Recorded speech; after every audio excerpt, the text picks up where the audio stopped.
Building workshop, Parenting Your Brand with Ann Cecil. I just want to welcome everyone. We have most people joining us online tonight. So if you are online at the moment, please take a moment to introduce yourself, tell us your name, your class year, and where you're joining us from so we have a sense of who's in the room, because right now we don't have anyone in front of us in the room, so we want to know who's out there watching. Again, if you've participated in the sessions before online, you know that we have that live chat function on the side of your YouTube live stream there, and you can use that to throw questions out, comments, interact with us and the presenter. So please take advantage of that and use that to ask questions throughout, and we'll make sure that Ann addresses them during the session. So if you need anything along the way, I'll be monitoring the chat to throw those questions out, and we'll make sure that we get you an answer. So I want to welcome back our presenter, Ann Cecil, our adjunct professor from the Westfall College and also an alumnus of Drexel, to present our third session. We thank her for her time in preparing these monthly sessions that we've been hosting since January, and I think based on the survey feedback, thank you to those who've completed the survey, it seems like everyone is getting a few takeaways out of the sessions that we've hosted so far, which is great. So I will turn it over to Ann, and I'll be watching for your questions. Okay, thank you so much, and good evening everybody at home. We don't have anybody in the room, as Lauren said, so we may get a few as we come along. So please do interact with Lauren, because it's kind of hard for me to stand here in front of the camera without a little of your feedback. Tonight we are going to talk about parenting your brand. We're going to discuss birthing it, guiding it, and living it. And this is something that's really very important in today's world, because your brand is your identity, and it is the thing that your customers are interacting with, and it's what they think about you. So I want to talk to you just a little bit about my brand, because it's kind of a funny story. When I went out and restructured my consultancy, I ended up coming up with this brand called ONO, Made in the 191. And the ONO is for 191. Now, I had been working for about 3 years before I launched this concept, and I had been working with many small independent makers in the city. And I really wanted my thrust of my business to be helping independent makers create businesses that are sustainable and saleable.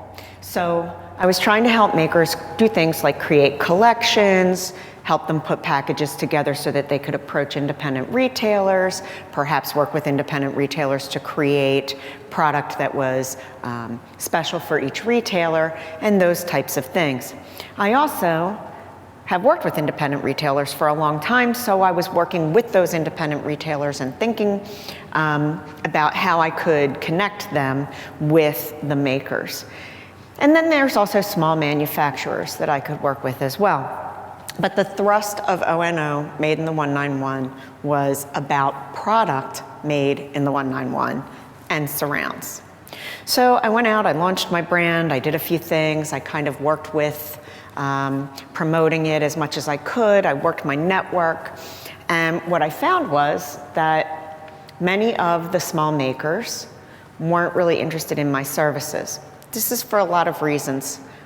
One is many makers come through an education system where they focus on making, they don't focus on business, so they kind of don't know what they don't know. So that's one reason. Another reason is that there are a lot of places in the city that offer services for makers who offer those services for free, and so those organizations would pay me to pass on free workshops to the makers. So I had to do something, because I wasn't making a sustainable business for myself. And now I have this brand that I really like and this story that I want to tell. Well, so here's the part of ONO, Made in the 191, that was made in the 191, and that would be me. So I ended up restructuring my entire business, my entire brand. I had to tell a whole new different brand story, and that is all on my website, and you guys can see it, but I want you to understand that that is sort of what we're talking about when we're talking about branding and dealing with brand. So I birthed my brand incorrectly, so I had to go back to the birth and kind of review it and make it work. So we're gonna look at sort of the ways that we do that. So I'm gonna ask everybody a question, and please, please, please give Lauren some feedback on this. True or false? You have a logo, a tagline, a product or service, public relations, marketing, and advertising. Do you think you have a brand? Anybody out there want to say yes or no for Lauren to tell me? Do you think we've got a brand if we've got those things?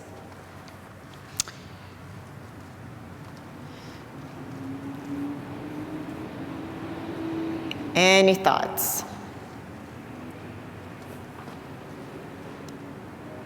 I'm going to give it a minute because I know that we've got the technical stuff going on. And Lauren's Just rephrasing your question. right, rephrasing it for you all at home. And I can see her hard at work at the keyboard.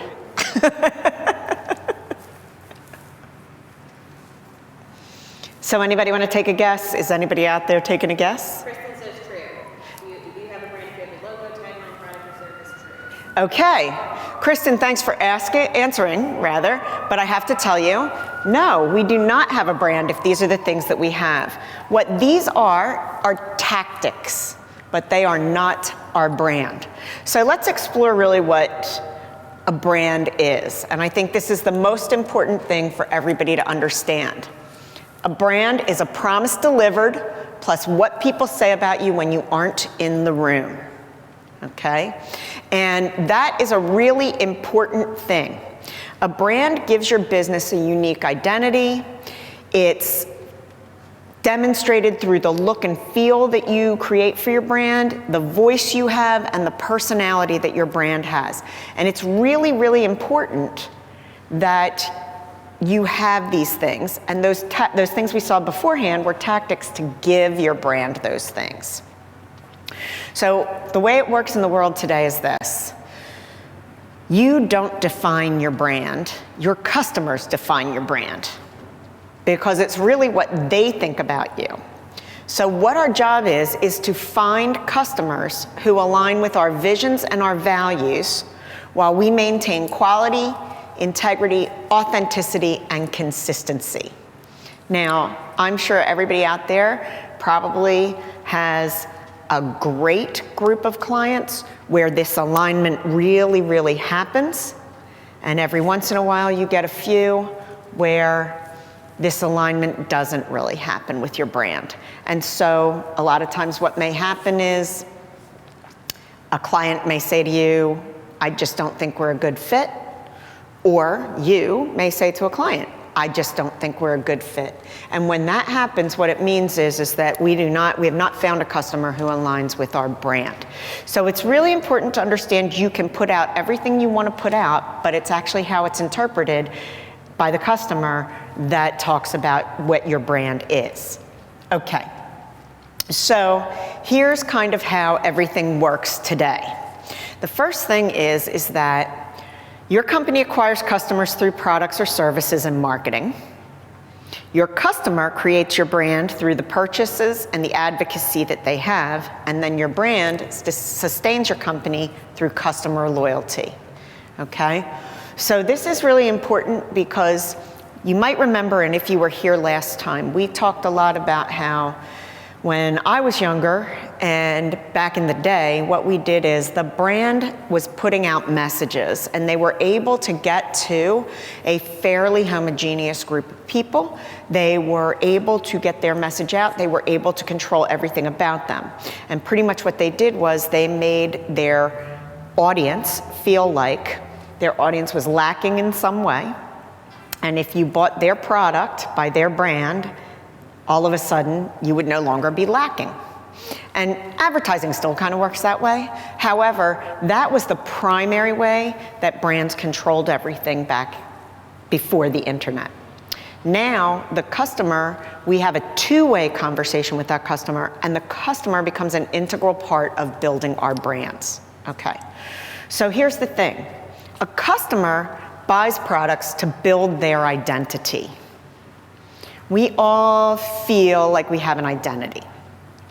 And I like to talk about them buying in tribes because I really believe in the tribal way of discussing groups. There's lots of ways to talk about this. You could call it a cohort, you could call it a demographic, you could call it a lifestyle, whatever, but I like the tribe feel, okay? And the reason that we buy in the tribe is because the tribe are the people who we are like, and they are the people who help us feel safe and successful, okay? And so we're not battling as companies, but we're battling as tribes. And really what we're doing is that if we are a company with the strongest tribe, we win, okay? And today, those tribes are connected through technology. So let's just talk about this for a minute from a human way of thinking. One of the greatest problems in the human condition is to be unique, yet part of a group. And each human being as an individual goes through this sort of,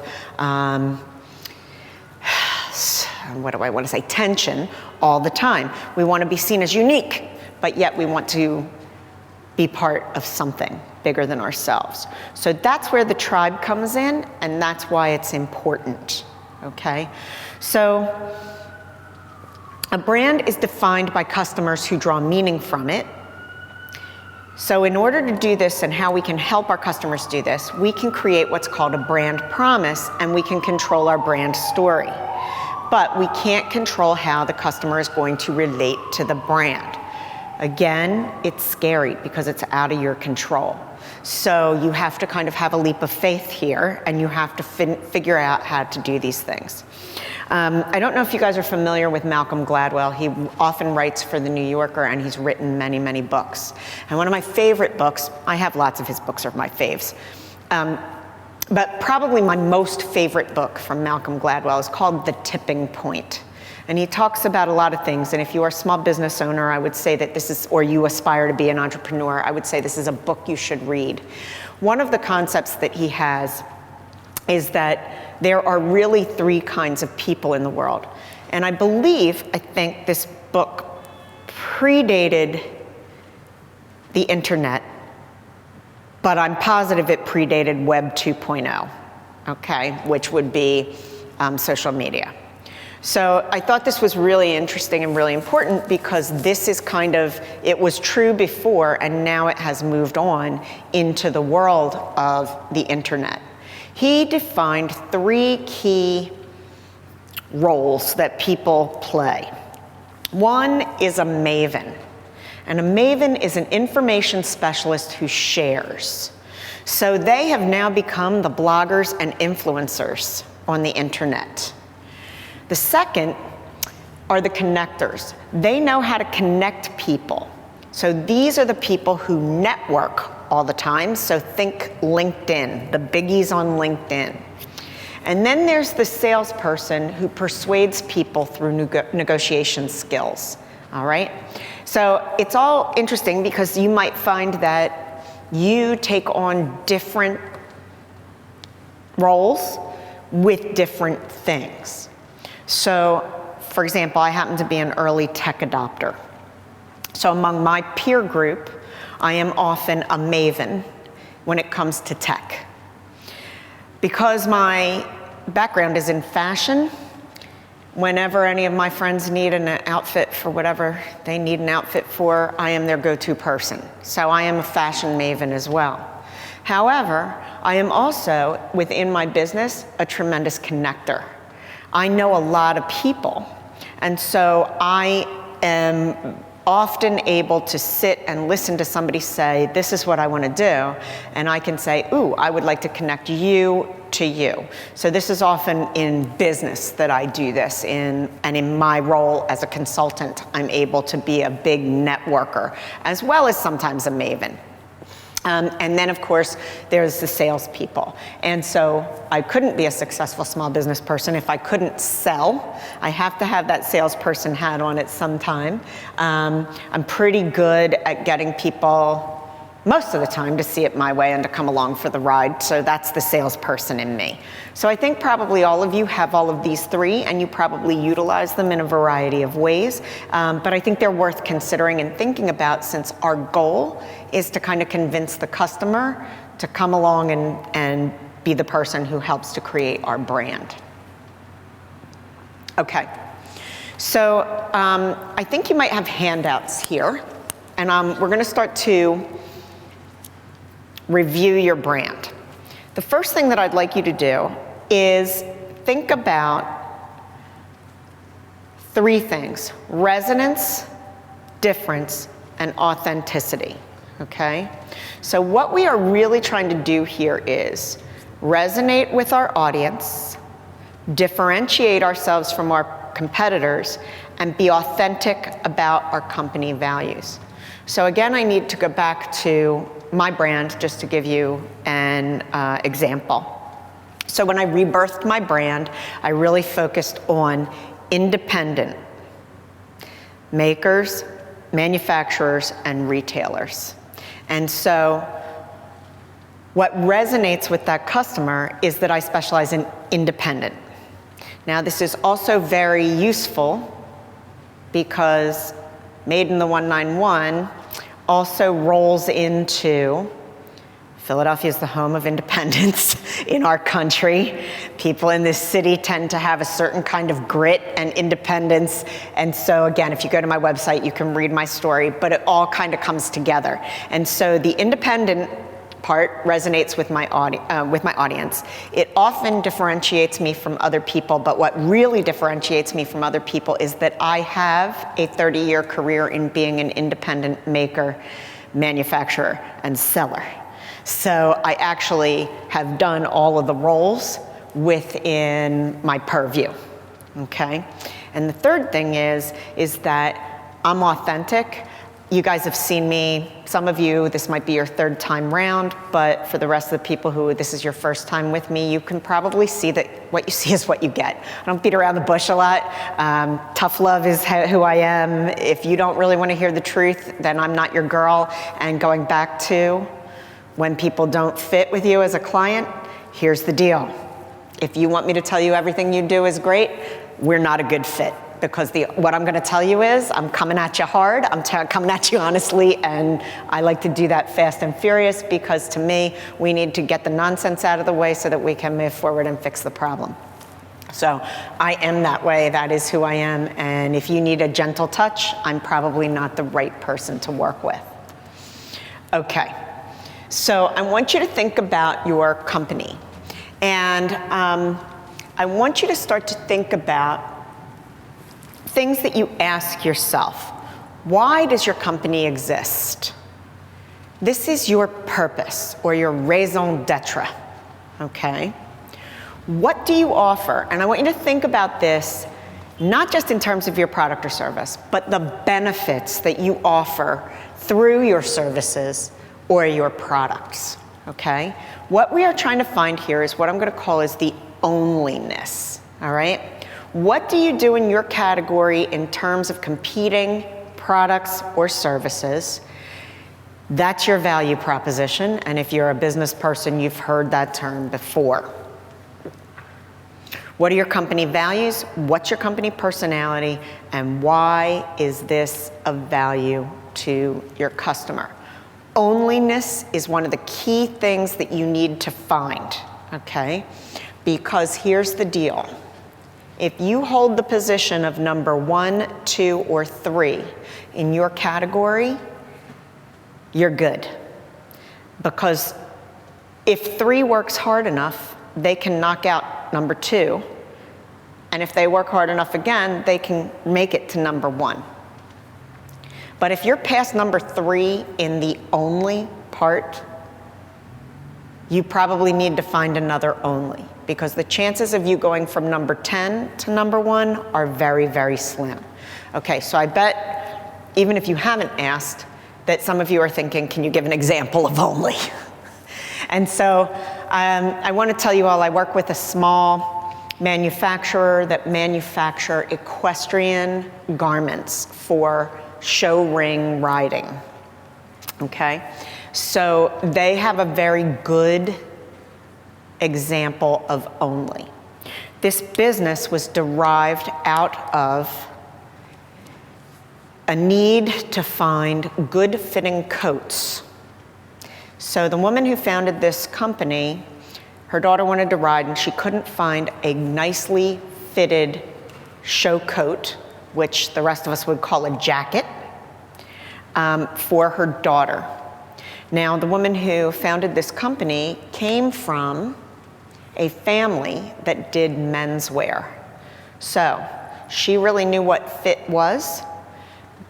She knew how to get menswear, tailored menswear made and produced. So she had a lot that she could bring to this particular category, product category. So what I want to tell you now, 15 to 17 years in, within the equestrian world, they own fit for show coats. They are number one. So that is their only. Now, each one of us has to find our only so that we can see what it is we really own and utilize that. Okay. So next we want to think about our customer. Who's our customer? And I want you to think about this in terms of identity. This is really important because you need to align your brand with their identity. So I want you to be as specific as possible. You then need to think about what does your customer want in terms of the benefits your product or service can deliver. Okay? And the third thing is, how does your customer belong to their tribe? What are the rules of the tribe? What beliefs does the tribe have that the member must follow to be part of the tribe? Okay? I'm going back to this equestrian model again for a minute because I've kind of told you about the show coat fit, so it's easy maybe for me to explain this. So if I'm a rider, a show rider, what I want is to be a winner. That's really the essence of my identity as a show rider. I want to win. Competitive spirit. So all the things that go with being a winner. Hard worker, practice often, competitive spirit, overcome challenges, et cetera, et cetera, et cetera, is what my identity is about. Okay. What do I want? I want performance clothing that fits well and allows me to practice my craft or my activity properly and at a level where I can be successful while wearing the correct uniform. Are you guys with me? I hope, because here's the thing that's really important, because now I want to go to the tribe.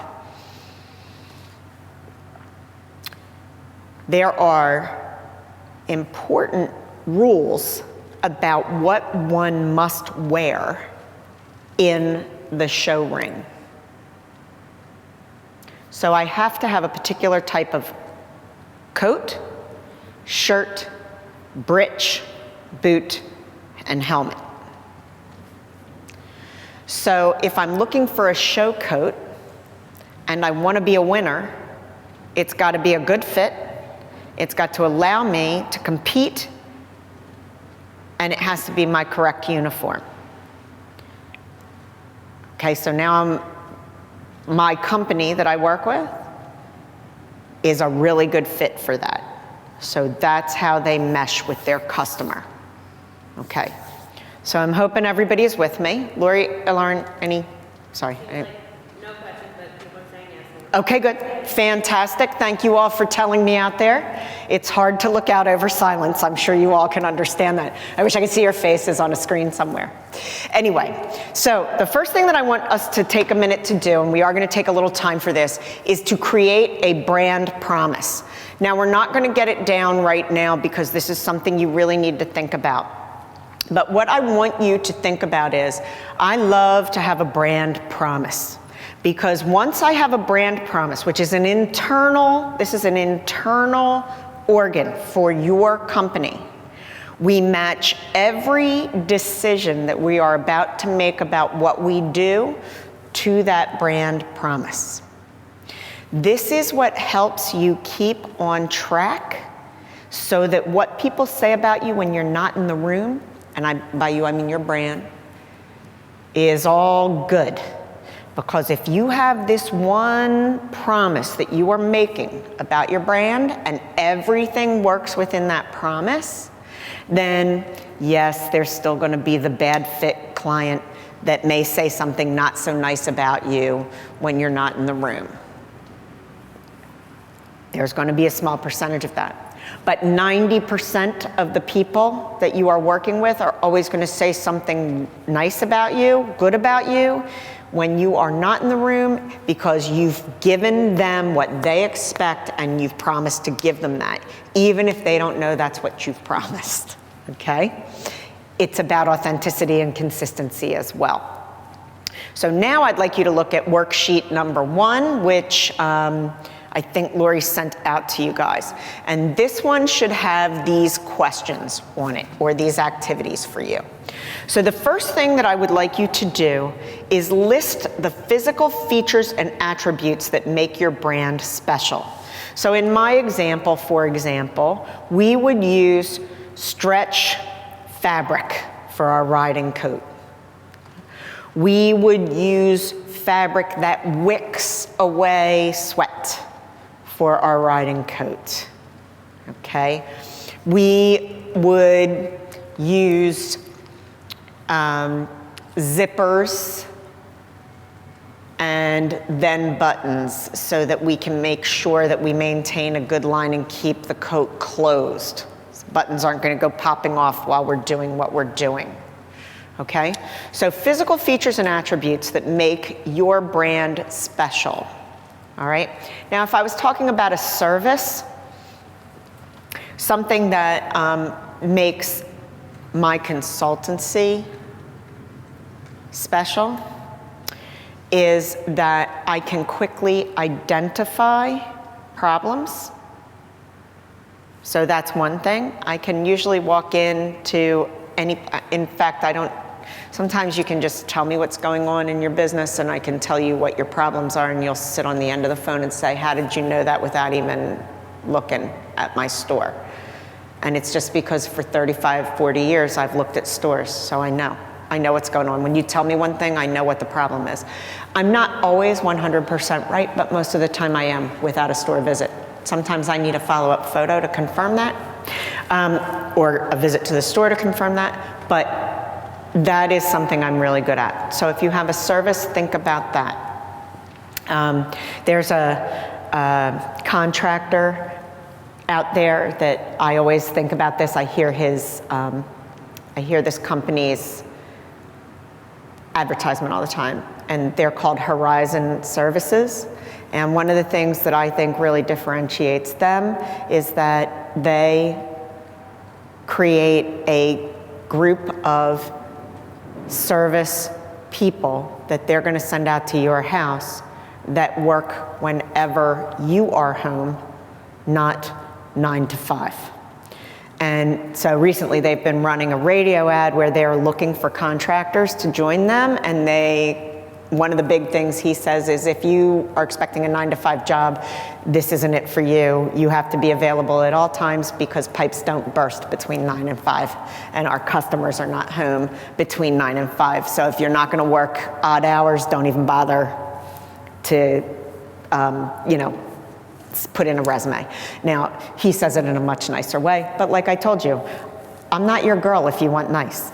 I've never been a nice girl. So let's just make sure we all understand that. I am very thoughtful and I am a very good person, but nice isn't kind of how I roll. Okay, so let's look at the second thing now, and let's think about rational benefits that these features and attributes offer your customer. So for example, if we go back to the feature that I have a stretch riding coat or jacket, the rational benefit that works with that is that the jacket moves with me. Okay? So instead of me fighting my jacket while I'm trying to show jump with my horse, my jacket is going to work and stretch and move in order for me to do those things. Okay? You know, a rational benefit for the Horizon guy of having people who work around the clock, for me as a customer, the rational benefit is that I can get help on my schedule and when I have an emergency, as opposed to having to wait until the convenience of the contractor. Okay, I'm going to ask another question, and I would really ask you guys at home if you could just tell me this. Do you want me to continue on, or do you need a minute for me to let you guys think? And so if somebody can give Lauren an indication, I'd appreciate it.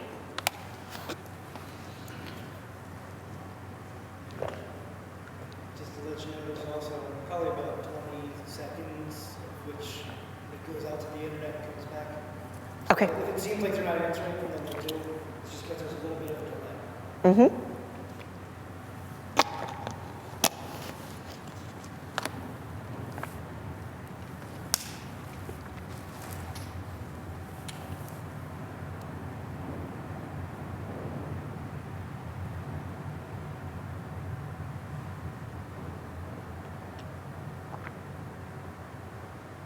Okay, all right, so we haven't heard back from you, so I'm going to assume that means that you guys are with me, all righty? So we're gonna move on to number 3.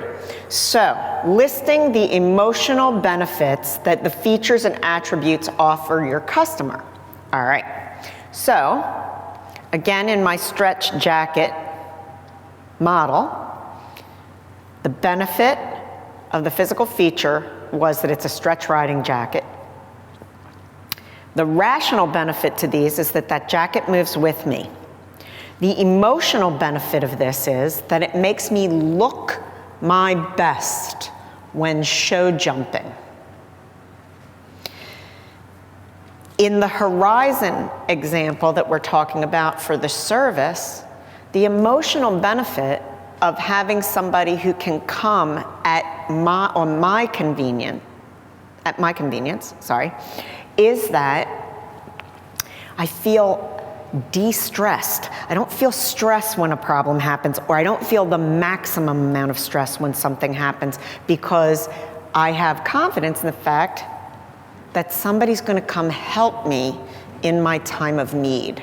So instead of having a panic attack, instead of me having to evacuate my home, instead of me trying to figure out how I'm going to stay overnight in my house with no heat, and all of these things, because I have to wait till tomorrow morning till the contractor will come, I feel safer, I feel less stressed, because I feel like somebody is going to address my problem, my needs immediately.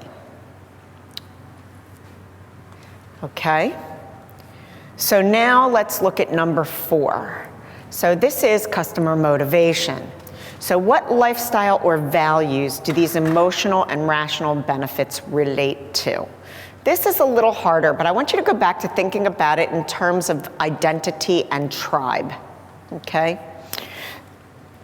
In my example with the riding coat, once I get to my customer motivation, what I might say about myself is this: I demonstrate a commitment to excellence by paying attention to the smallest detail. So I'm really concerned about looking great in that show ring. And in order to do that, I'm actually looking for a show coat that will allow me to do that. So I have to pay attention to every part of that show coat, and not just how it fits when I'm standing in the fitting room looking at myself in the mirror, but how it's going to look when I am actually in motion doing the activity that I need to do that I'm being judged on. Okay? Now, if we're looking at the horizon one, it's a little bit, I'm going to try and do this one on the fly, because you usually have to think a little bit more about these, so I'm going to give it a go. But eventually, my values are what's important here, and so now that I'm going to feel a little less stressful, right, I might say something like, I feel that I'm providing a safe home for my children by utilizing a contractor who will provide round-the-clock service. So that may be something that is the comment that you might say to yourself by choosing to use the Horizon services. Okay. So, I think that if you have gotten through numbers 1 through 3, if you've gotten a little bit down there, I think we're in good shape, and I think that I would suggest that you want to leave number 4 to be something that you might work with after we're done with our lecture, because I think this is a hard one to do just on the spot, and that you'd need to think about it a little bit. So again, Lauren, I'm going to just ask you if anybody would like to hold up right now or ask any questions at this minute before we go on to the big brand promise reveal. So I'll take a second to wet my whistle.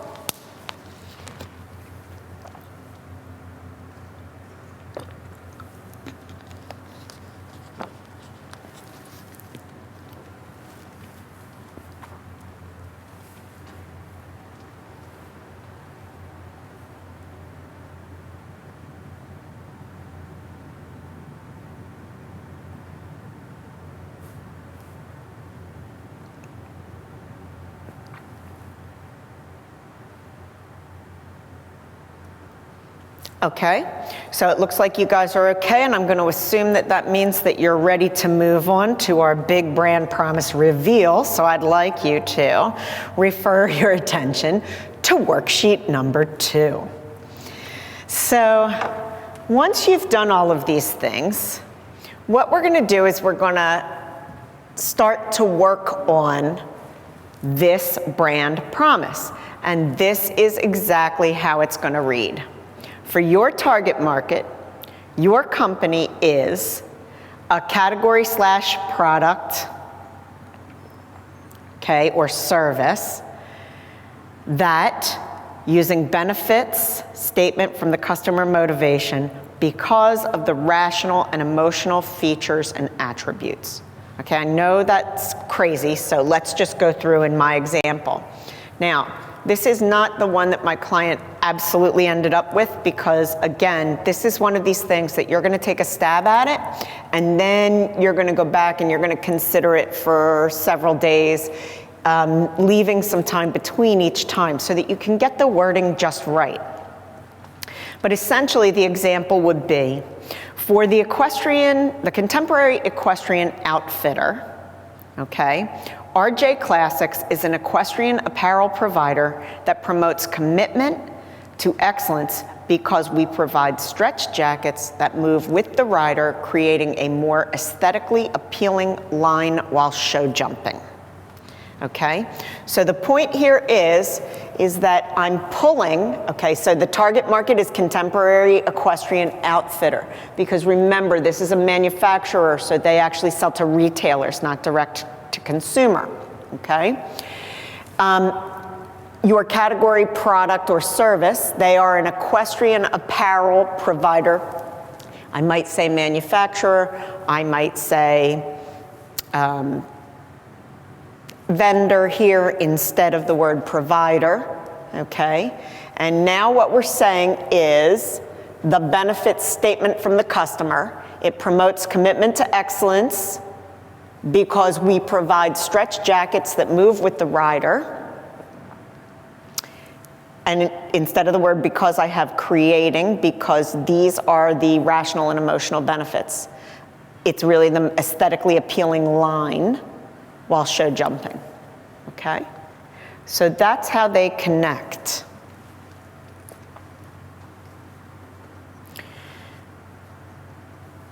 So, and again, this is not the one that is the final one. This was the first one that we came up with, and this company has been working on this for several months, and they did finally arrive at what they felt really said it correctly. Again, just to recap, the brand promise is not something that you will necessarily, you could choose to share it with your customers, but that's not necessarily the purpose of it. The purpose of this brand promise is so internally you will relate everything you do back to this brand promise. And so one of the things on your checklist when you're making a decision is, does it follow our brand promise? If it doesn't, then you want to think about whether or not this is something you want to make, something you want to offer, something you want to do. All right, so that is where we would go with that. Now we're going to move into our next exercise.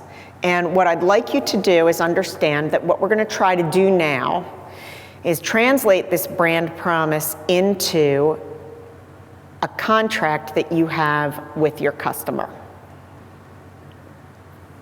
Then you'd build your story within the constructs of that contract, and then you'd disseminate it across many, many multiple media and using various tactics. Okay, so that's where we're going. So this is like why I often think that you should really sit down and start with this one. Okay, so I'd like you to look at worksheet number 3, and I want you to think about this brand promise, and I want you to think about your customers. So we're going back to what I talked about a couple of slides ago, and you're going to try and jot down your your customer's identity, the benefits that they desire, and the tribe rules. Okay? So now remember, in our example with my equestrian clothing manufacturer, the identity was that they wanted to be a winner. And so they were willing to work hard, they wanted to perfect their activity, they wanted to practice, they want to overcome challenges, they want to win. Okay, so they have competitive spirit. So that's their identity. The desired benefits for them is that they want to be able to do physically what they need to do while looking appropriate within the rules and guidelines for their activity. Those rules are based on the tribe. The equestrian world has determined what the correct uniform is for each of their activities. So if we were talking about show jumping here, we have a particular set of tribe rules, and your tribe is the show jumping competition tribe. Okay? So we talked about that. All right? Now, we then talked about this manufacturer's purpose was to provide fantastic fit in a show coat. Their onlyness is that they own show coats, and their values are to provide show coats that fit well, that move properly for the activity that they need to do, that look good and add some uniqueness to each rider through the details, okay, and that are also correct for the rules of the uniform based on the tribe. Okay, everybody good with me, I hope. All right. So we got all that done. So now here's what I want to ask you. Let's just boil this down, is that my identity is that I want to be a winner. Does that match with the purpose of creating the best fitting show coat ever? Yes, no? Anybody want to venture an answer? Okay.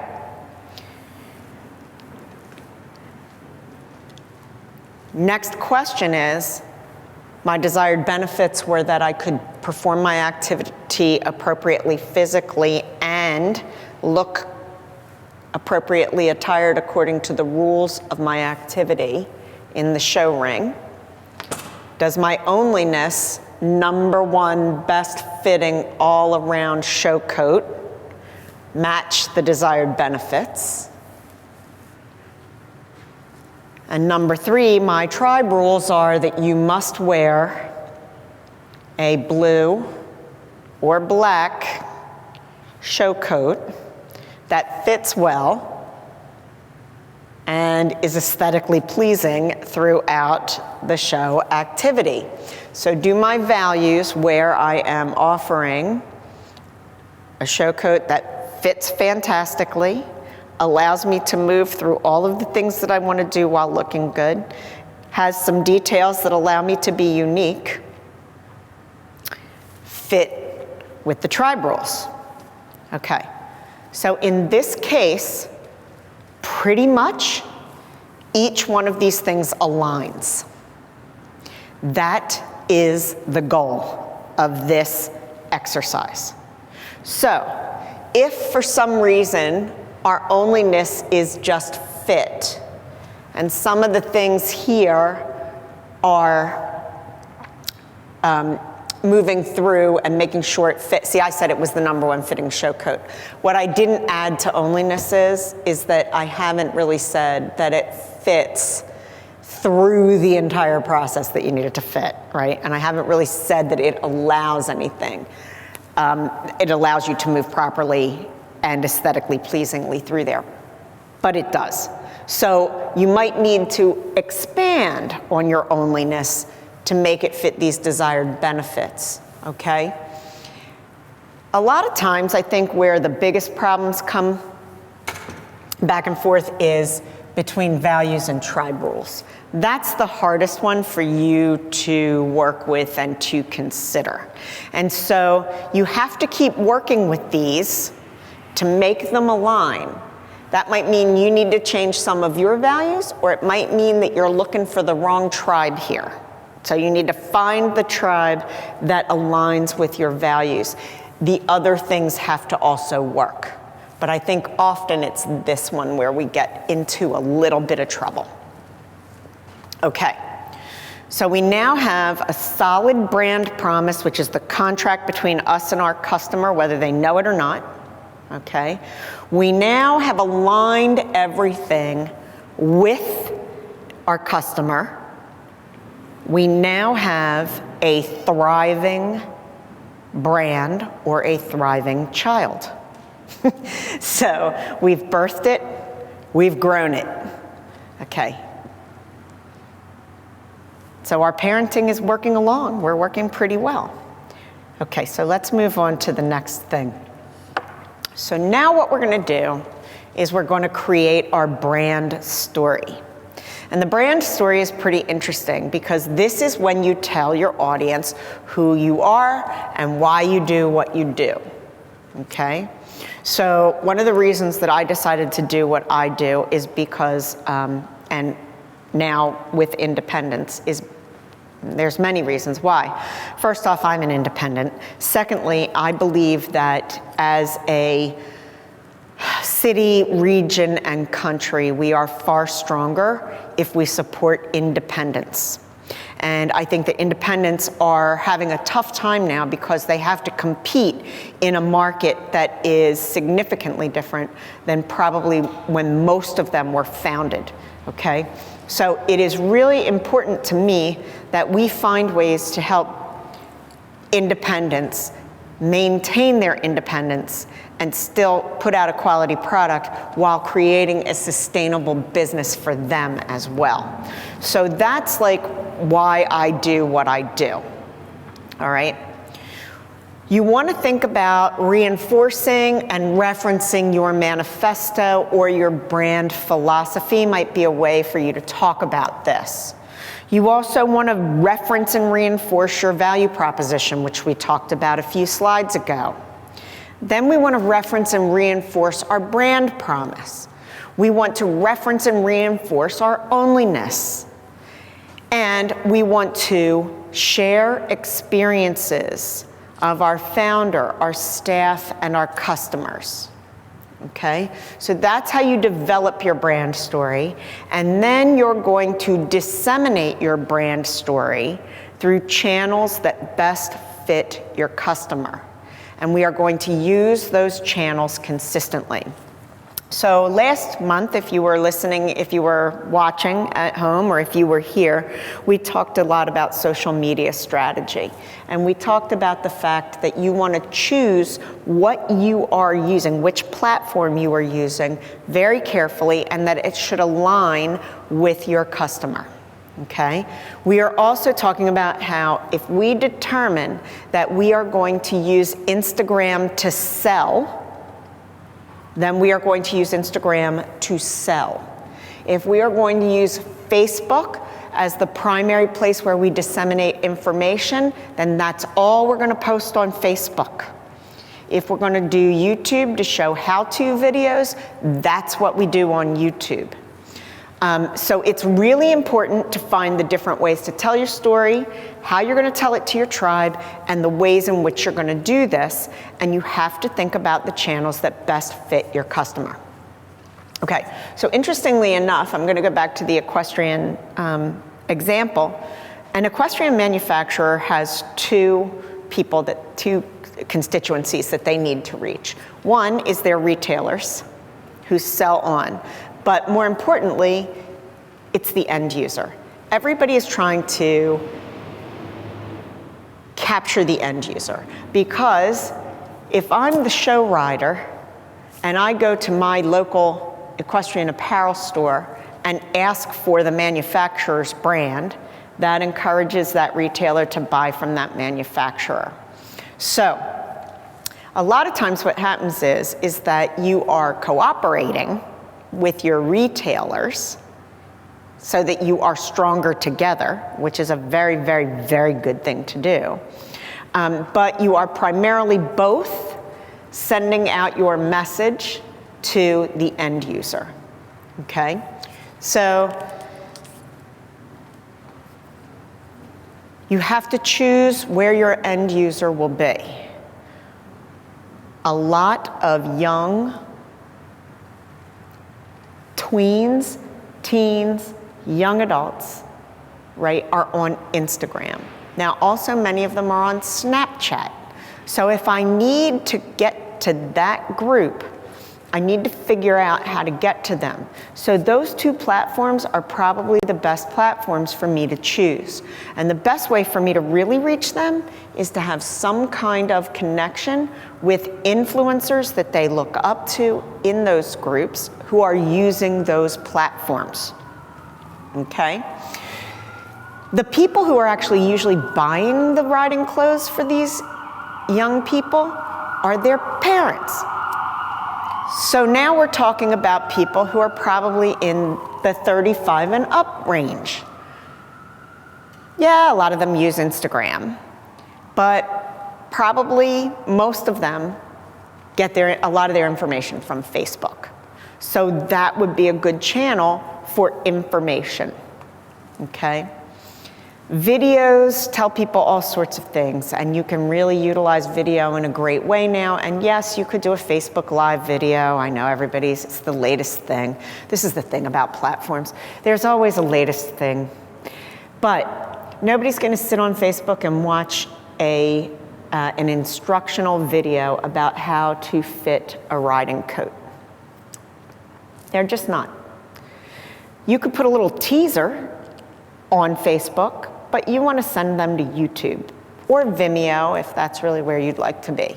But you want to be on a video platform to show a long-term video to people, or a long-timed video to people, where they're used to watching long-time things and where they go to get that kind of information. It's a terrific thing to think about, and it's the way that we would want to do it. Now, The other thing that's really important when you're thinking about telling your brand story is developing a language and a voice. It might even be a character that becomes the face of your brand.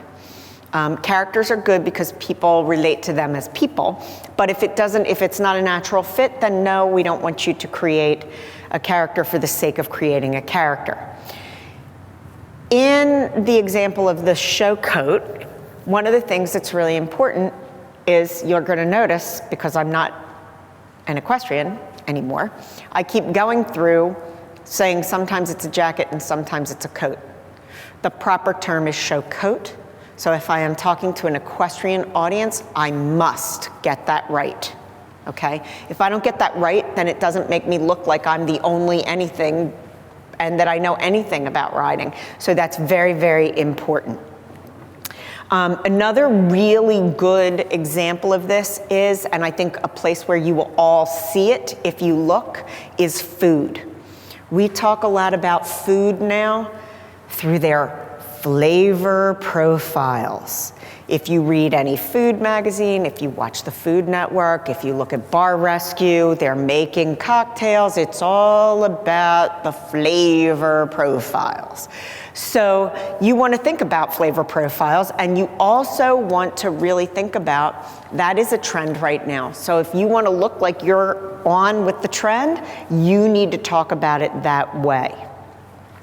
You also want to think about how you, anything that you might put out there that could have a negative effect. So if you guys were noticing my first slide, you will see that I call myself a visionary and resourceful opportunist. And a lot of people would be turned off by that because opportunist is not necessarily, has a negative connotation. But I really am a resourceful opportunist because what it means is that given whatever I'm given, I find a way to get it done. And so, you know, I'm given an opportunity, I take that opportunity, I have a limited number of resources, I go through them, I am resourceful in how I use them, and so I make lemon out of lemonade. And, I mean lemonade out of lemons. Sorry, I'm slightly dyslexic.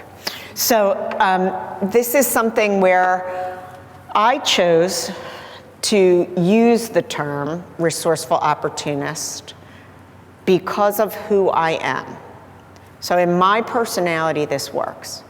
And in what I promise to my customer, it works, and into how I tell my brand story, it works. But that term will not work for everybody. So whatever terminology you're using about your brand, you have to be willing to have your brand own it. Just like I said to you, I'm not nice. This is not, if you want somebody nice who's gonna hold your hand and pat your back when you cry, we're a bad fit. I'll tell you that from the get-go.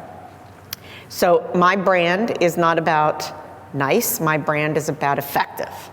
And that's how we are doing it. So you need to think about how your brand is, what does your brand want to be? And how do you want to do that, and make sure that the story is told that way.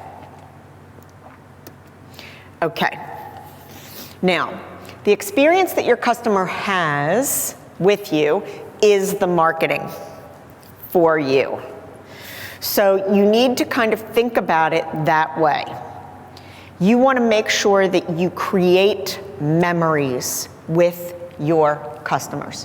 Whether you have a product or a service, you want to create memories. So if I go back to the show coat, when I win my champion award and I've been wearing this particular show coat, there's lots of images of me in this show coat, so there's a lot of visuals that will remind me of what I was wearing when I won that. If it's the first time I've ever, attained championship status, I'm gonna have a special memory of that.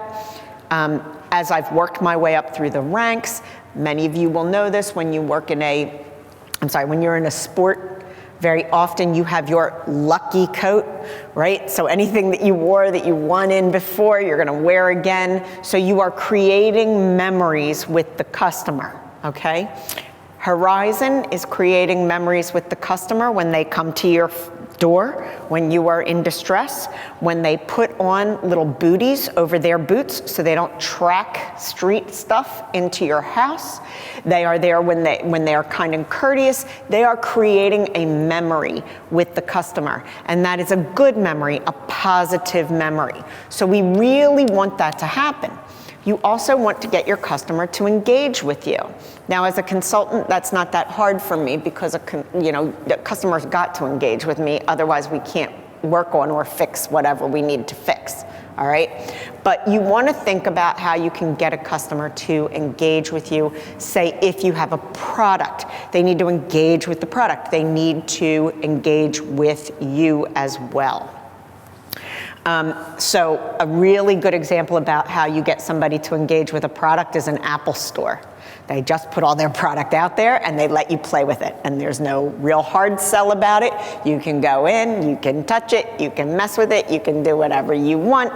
You can ask questions. You can get a sense of what it is. And if you have a retail store, let me just tell you that the minute that somebody touches something in your store, they start to imagine themselves with it outside of your store. So touch, if you have a retail store, is very important. Also, if you need to create an in-store experience, there's a lot more to that. And I think in actually April, we have kind of a retail-focused event. Am I right, Lauren? So if you, pardon? Visual merchandising. Right, a visual merchandising focused event. So please come to that because I will spend an awful lot of time talking about creating an experience and a well-merchandised store that actually sells product for you by itself. Okay, so if we have a strong brand experience, here's what it is. It's ubiquitous. It means we can interact with our brand 24/7. So that means through the right channels, at the right time, whether that is a brick and mortar location, or whether that is through social media, or whether that is through your website. All of those things combined create that ubiquitous quality, okay? It's social. So it builds connections and it enhances your customer experience. Those things are really, really important. It's sentient, so it actually connects to the real world.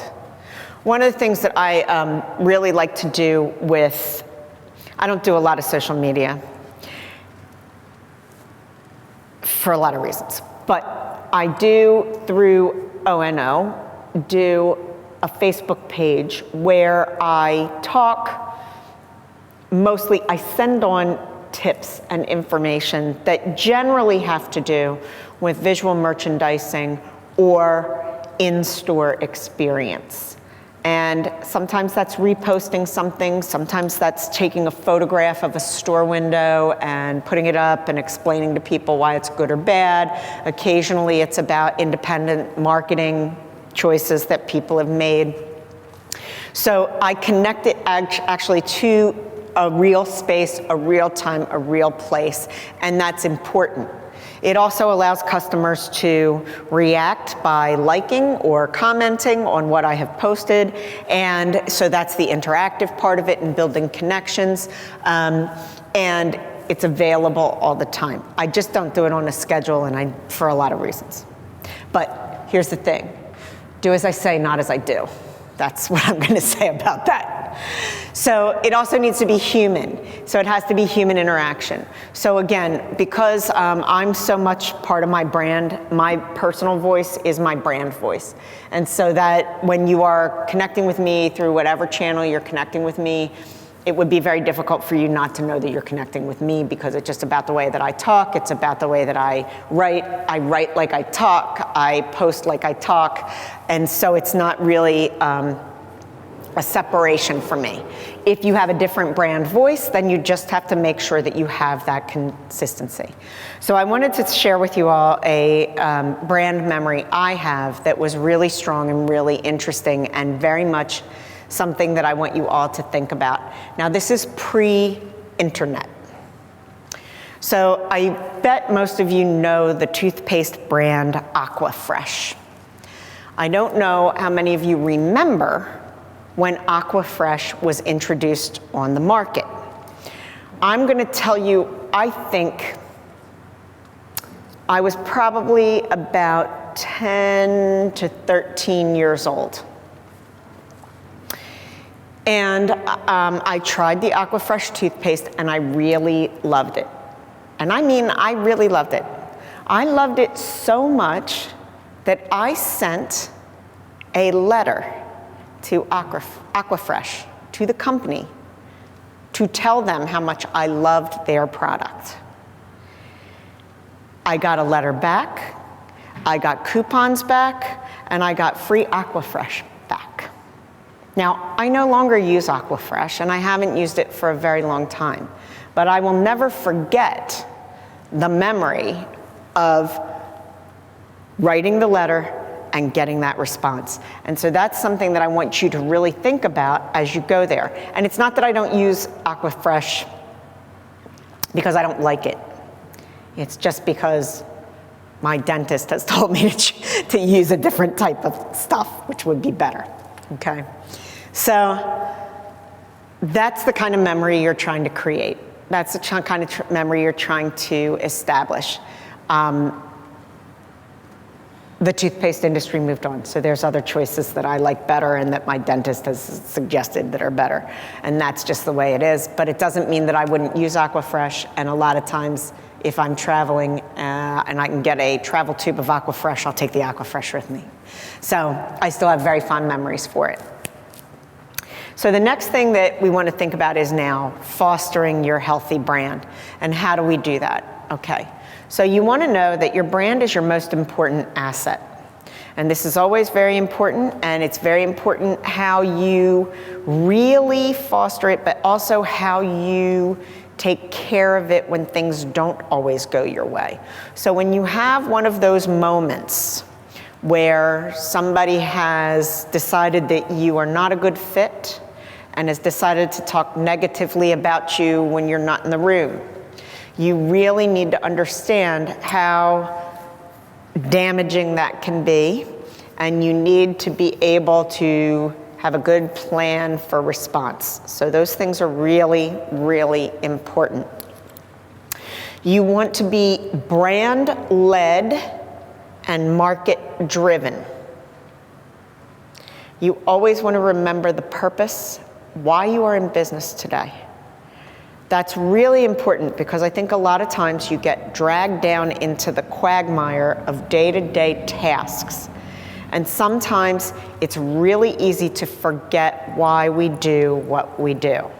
And when you're having a problem with a client, or your product's not coming out, or your coworkers or your people who work for you are driving you crazy, it's so easy to forget the reason that you decided to do this in the beginning. And I will reiterate this because I say it every time. If you are an entrepreneur, you must love what you do, and you have to remember why you do it every single day, because it's hard. It's much harder to be an entrepreneur than it is to work for somebody else. Much harder. And so in order to be able to do that and be successful and to be consistently successful over time, you have got to remember why you do it. Because if you don't, you're doomed, okay? Now, this has always been my rule. I focus on my experiences with my current my relationships with my current customers, and I always strive to exceed their expectations. I can't always do it, but I have to tell you that most of the time I do. So part of that is managing their expectations so that you can exceed them. The other part is to also, and I like to say this even when I teach, we're going to shoot for the moon so we land in the stars. Okay, so you're not going to promise the moon. You're not going to promise the stars. You're going to promise something a little closer, like maybe the horizon. I don't know what's closer than the stars. But you're going to shoot double far, and then you're going to end up a little higher than where you were most of the time. Okay? The other thing you want to do is you want to make sure that you maintain your communication consistently across all media. And what you want to do is not talk the talk, you want to walk the walk. That means your message and your behavior count.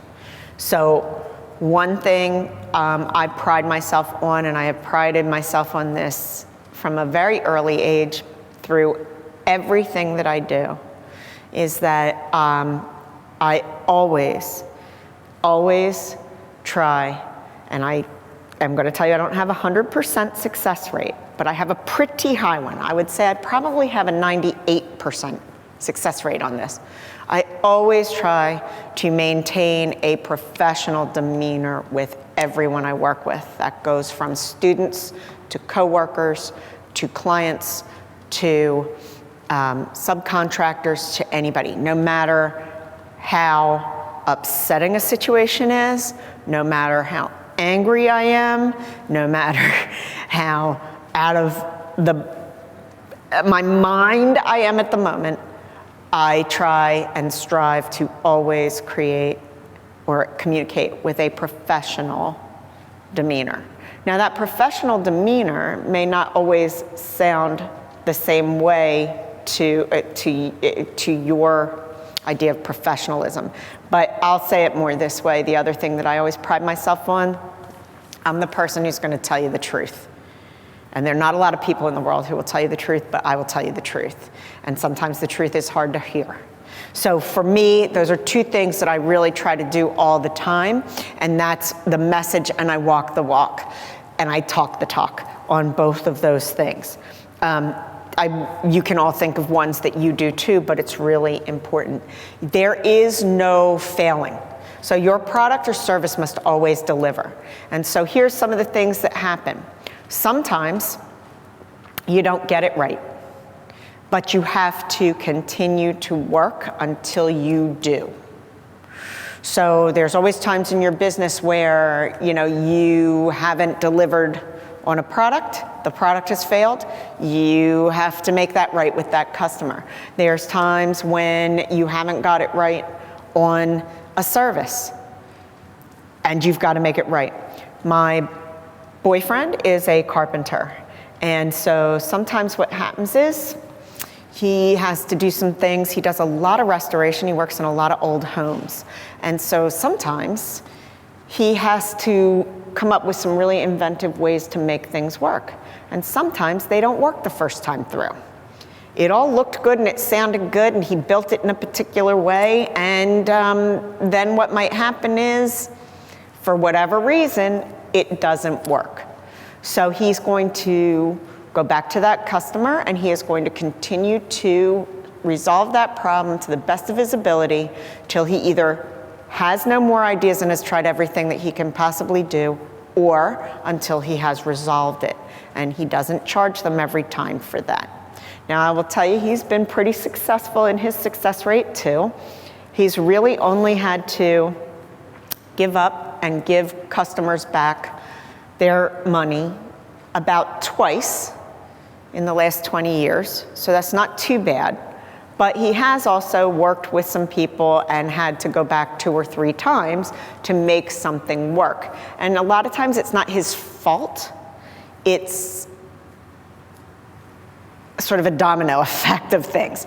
But because it's his job and his name on it, he has to go back and do it.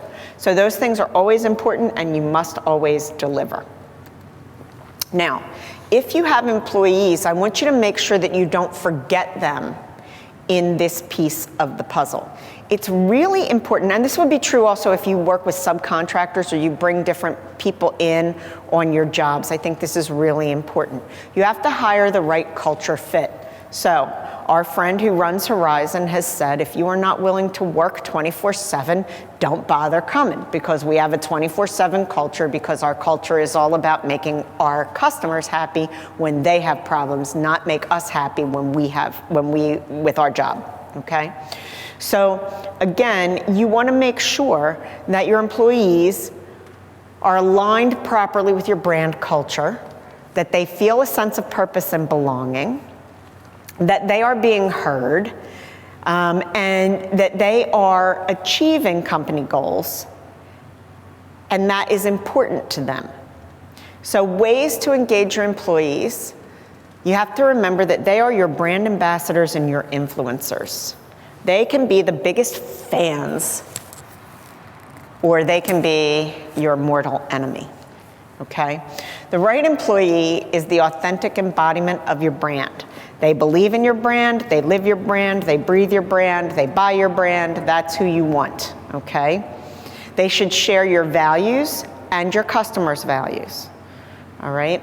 If you have shared values, you get better relationships going on, and employees who are aligned with your brand create value and clearer brand definition, because they can tell you, differentiation, excuse me, because they can tell your customers why your brand is different, because they know your brand so well and they're a fan of your brand.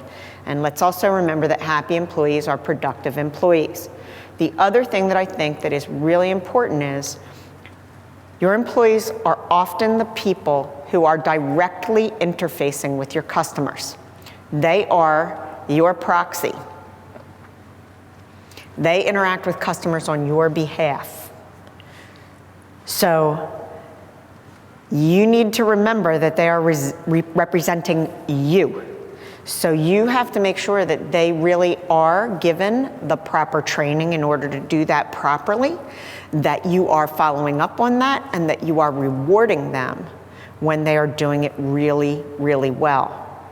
Okay? If they can't buy into your brand culture, you have to part ways with them. And I know a lot of people don't like to do that, but that's kind of the way that it is. And it's almost the same way if you are a service-oriented company, that you also sometimes have to fire clients.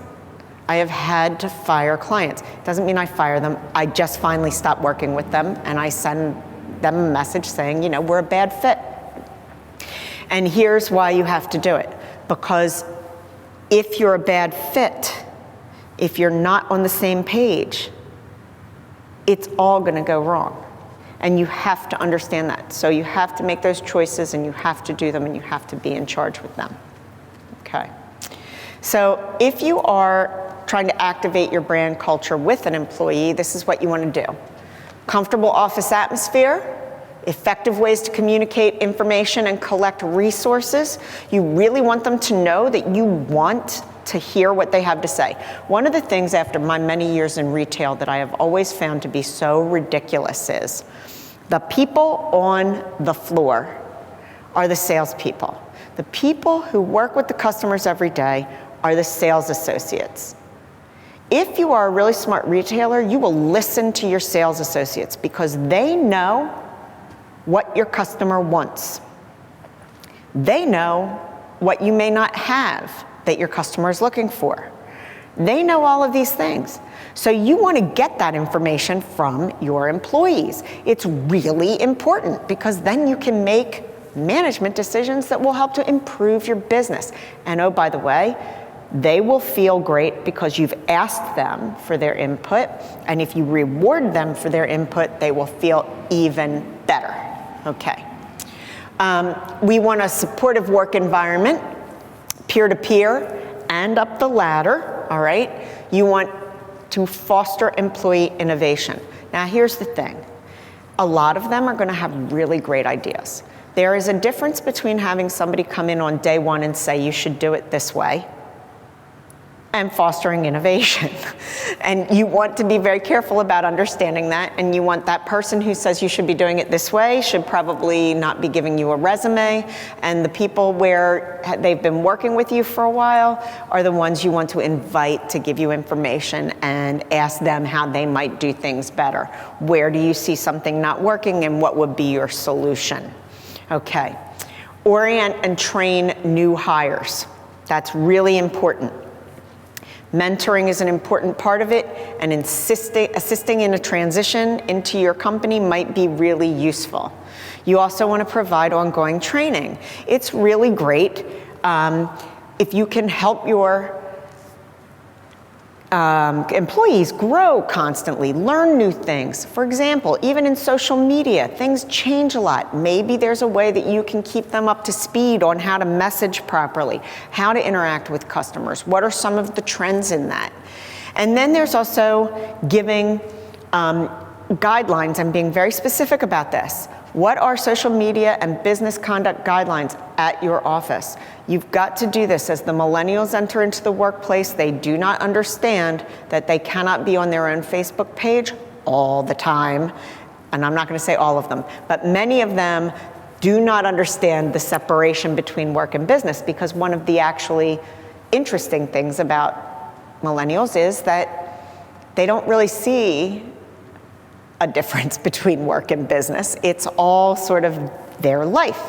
And so those are two components of their life, but they have sort of less boundaries in a certain way with those two sides. Now, one thing I also want to say here that's like really interesting is, so I'll give you an example. I was working with a client, and this was a visual merchandising retail example, and they had a category of business that they weren't merchandising very effectively. And we decided to change the overall merchandising strategy of the store, and this particular category of merchandise did not fit well into the new strategy. So business went down in this category, and nobody was happy in this category, including me, with this category, including me. So what we decided to do was we decided to ask the people on the floor their solutions for where this category should go and how it should be displayed. So we gave them the criteria of the strategy. We told them, how we do it has to fit this, this, this, and this. And we broke them into teams, and we asked each team to come up with an idea. And from their ideas, because they are the people who are on the selling floor selling this product, we came up with what we hope is a good solution. Because we listened to what they said. They are on the floor, they are the selling it, they know how it sells, they know where to put it. So we came up with a plan for where this category should go and how it should be merchandised based on the employees telling us. And in reality, we would have asked them first, but there was a whole lot of other stuff going on in this particular project. And so I would have liked to have gone into the project with the employee information before I started the project, but there was a time constraint on the project, so I couldn't do that. So employees are really, really important, even if they're not your own. Okay. So I think we've kind of come to the end of our discussion. And I would just love to ask anybody if there are any questions. Is there anything you'd like me to go back to? Any information that you need? My contact information is up here, so I'm certainly happy to talk with you at another time. If you don't have a question now and it comes up, you can certainly email me and I'll be happy to chat about it with you, find a way to help you. But if there are any questions now, I'd love to take some. So, Lauren, do we have? Not so far, but we can leave this up. Leave it Okay, so we're going to leave it open for you guys to do a little question, if you would like, for a few minutes, and I'll be happy to answer.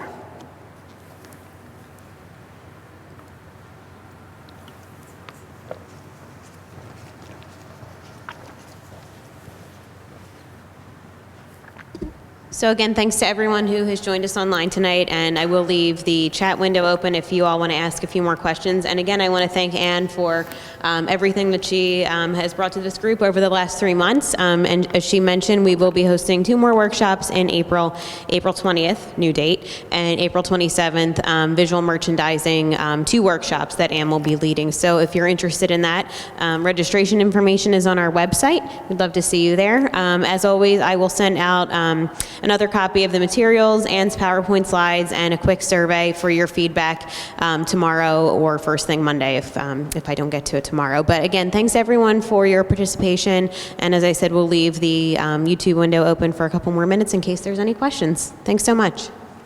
Thanks, everyone.